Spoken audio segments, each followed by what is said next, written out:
pengertian lansia. Lansia mengalami perubahan dalam kehidupannya sehingga menimbulkan beberapa masalah. Permasalahan tersebut diantaranya yaitu masalah fisik atau fisiologis. Masalah yang hadapi oleh lansia adalah fisik yang mulai lemah. Sering terjadi radang persendian ketika melakukan aktivitas yang cukup berat, indera penglihatan yang mulai kabur, indera pendengaran yang mulai berkurang, serta daya tahan tubuh yang menurun sehingga sering sakit. Pendekatan perawatan fisik lansia. Perawatan pada lansia juga dapat dilakukan dengan pendekatan fisik melalui perhatian terhadap kesehatan, kebutuhan, kejadian yang dialami klien lansia semasa hidupnya, perubahan fisik pada organ tubuh, tingkat kesehatan yang masih dapat dicapai dan dikembangkan, dan penyakit yang dapat dicegah atau progresivitas penyakitnya. Berikut perubahan-perubahan fisik yang terjadi pada lansia. Yang pertama, sistem indera pendengaran. Presbyakuisis atau gangguan pendengaran 50% terjadi pada lansia di atas umur 65 tahun. Membran timpani menjadi atrofi menyebabkan otosklerosis.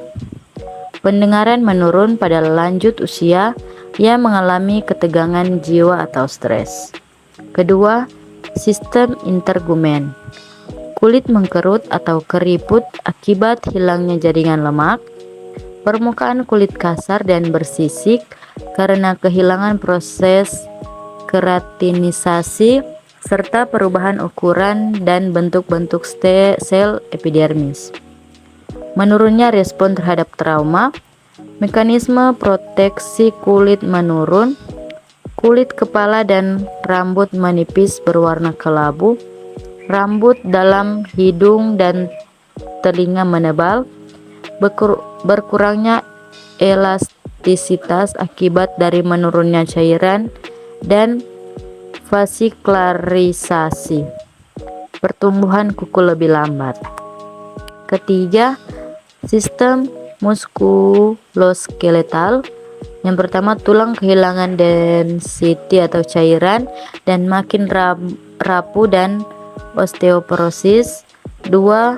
Kifosis. 3. Pinggang, lutut, dan jari-jari pergelangan terbatas. 4. Diskus intervertebralis menipis dan menjadi pendek. 5. Persendihan membesar dan menjadi kaku. 6. Tendon mengerut atau mengalami sklerosis. 7. Atrofi serabut otot. 8. Otot-otot polos tidak begitu berpengaruh. 4. Sistem reproduksi. 1. Vagina. Fungsi seksual menurun atau berhenti dan berkurang setiap tahunnya. 2. Menciutnya overi dan uterus. 3. Atrofi payudara. 4. Pada laki-laki, testis masih memproduksi sperma meskipun adanya penurunan secara berangsur-angsur. 5. Sistem kardiovaskuler. 1. Elastisitas dinding aorta menurun. 2. Katup jantung menebal dan menjadi kaku. 3. Kemampuan jantung memompa darah menurun 1% setiap tahun sesudah berumur 20 tahun. Hal ini menyebabkan menurunnya kontraksi dan volumenya. 4. Kehilangan elastisitas pembuluh darah, kurangnya efektivitas pembuluh darah perifer untuk oksigenasi, perubahan posisi dari tidur ke duduk atau duduk ke berdiri bisa menyebabkan tekanan darah menurun yaitu menjadi 65 mmHg yang dapat mengakibatkan pusing mendadak. 5. Tekanan darah meninggi diakibatkan oleh meningkatnya resentensi dari pembuluh darah perifer.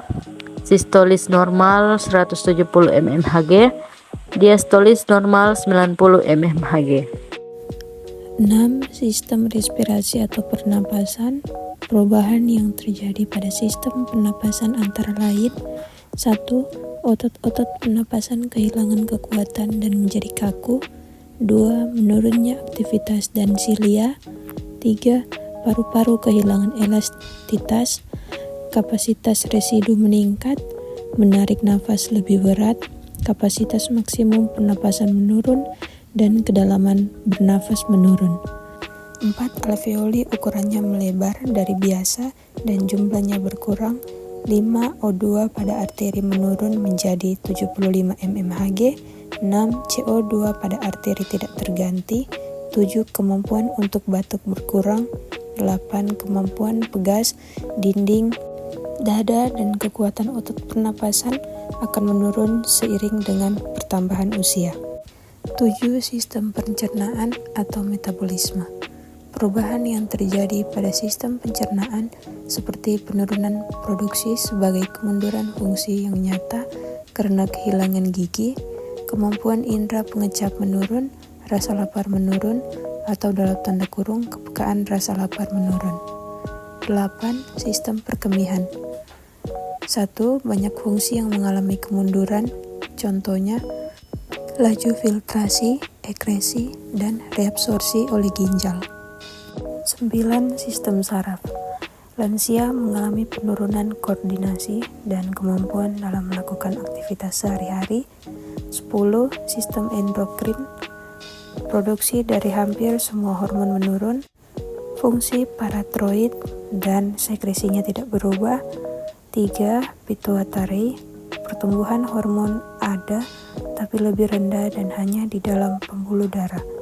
Berkurangnya produksi dari ACTH, adrenocorticotropic hormone, TSH, tiroid stimulasi hormone, FSH, follicle stimulating hormone, dan LH, luteinizing hormone. 4. Menurunnya aktivitas tiroid, menurunnya BMR atau basal metabolic rate, dan menurunnya daya pertukaran gas. 11. Penglihatan. 1. Sphincter pupil timbul, sklerosis, dan hilangnya respon terhadap sinar. 2. Karena lebih berbentuk sphenis atau bola. 3. Lensa lebih suram atau kekeruhan pada lensa menjadi katarak jelas menyebabkan gangguan penglihatan. 4. Meningkatkan ambang pengamatan sinar, daya adaptasi terhadap kegelapan, lebih lambat dan susah melihat dalam cahaya gelap. 5. Hilangnya daya akomodasi.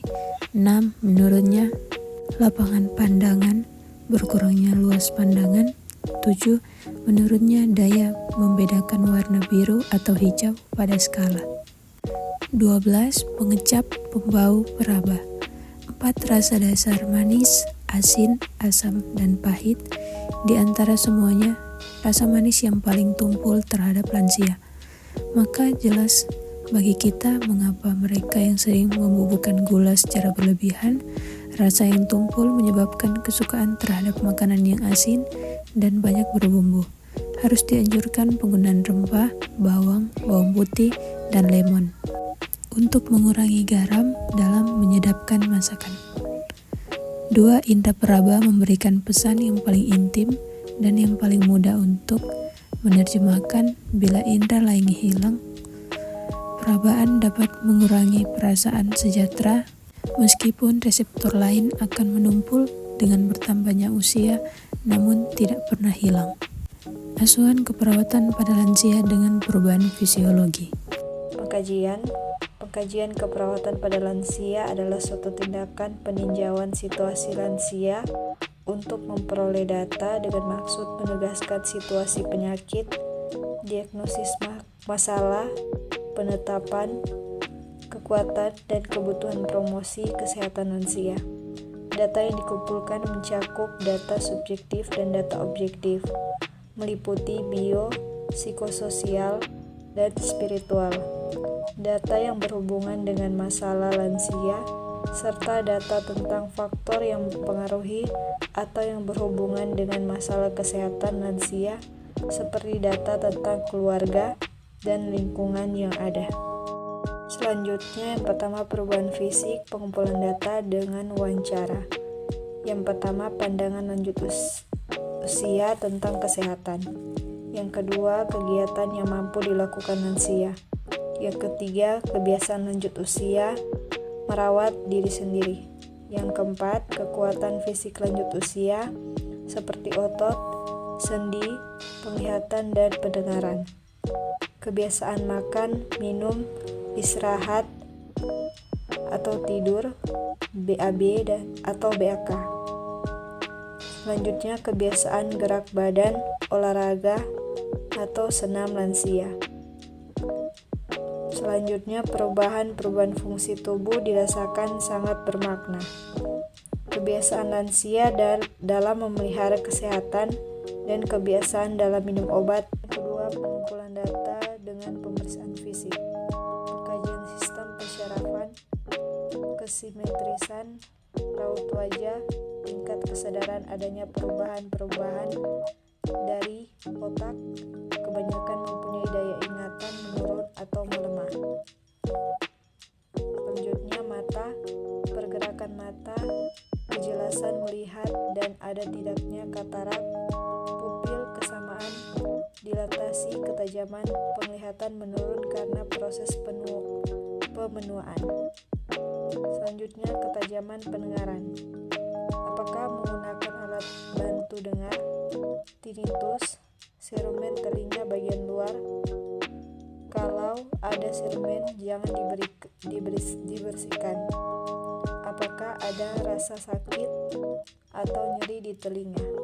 Selanjutnya, sistem kardiovaskular, sirkulasi perifer, warna kehangatan, auskultasi denyut nadi, apikal, periksa adanya pembengkakan vena jugularis, apakah ada keluhan pusing, edema. Contoh kasus pengkajian identitas klien: nama Nyonya R, umur 70 tahun, alamat Lemo, agama Islam, pendidikan terakhir SMP. Riwayat kesehatan yang lalu, pasien berkata sudah lama mempunyai penyakit hipertensi dan pasien rutin mengecek ke puskesmas untuk mengetahui peningkatan hipertensinya atau penurunan. Pasien berkata tidak pernah dirawat di rumah sakit, pasien tidak pernah mengalami kecelakaan dan tidak memiliki alergi.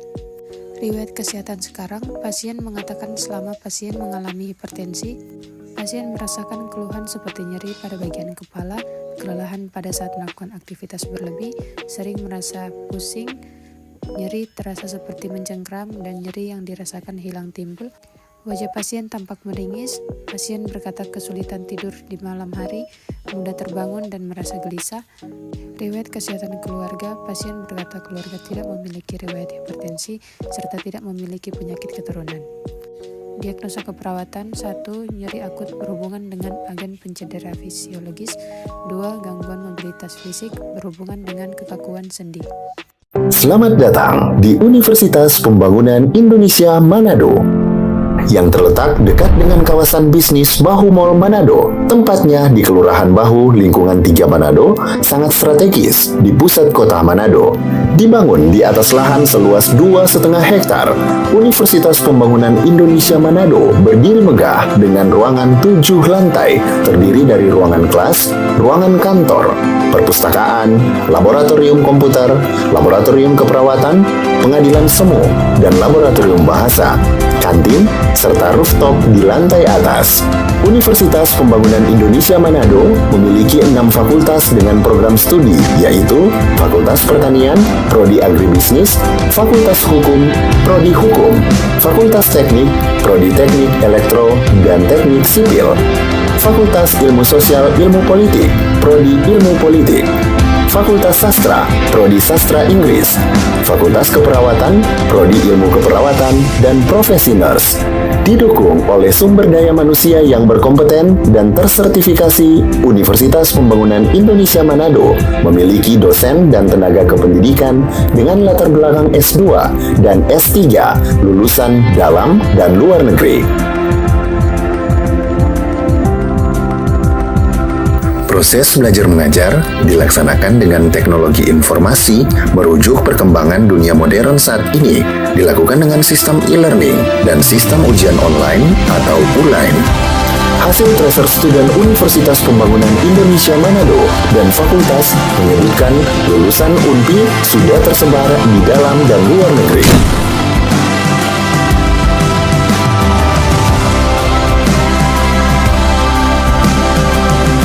Selamat bergabung putra-putri terbaik bangsa. Kembangkan dirimu, raih cita-citamu setinggi bintang di langit.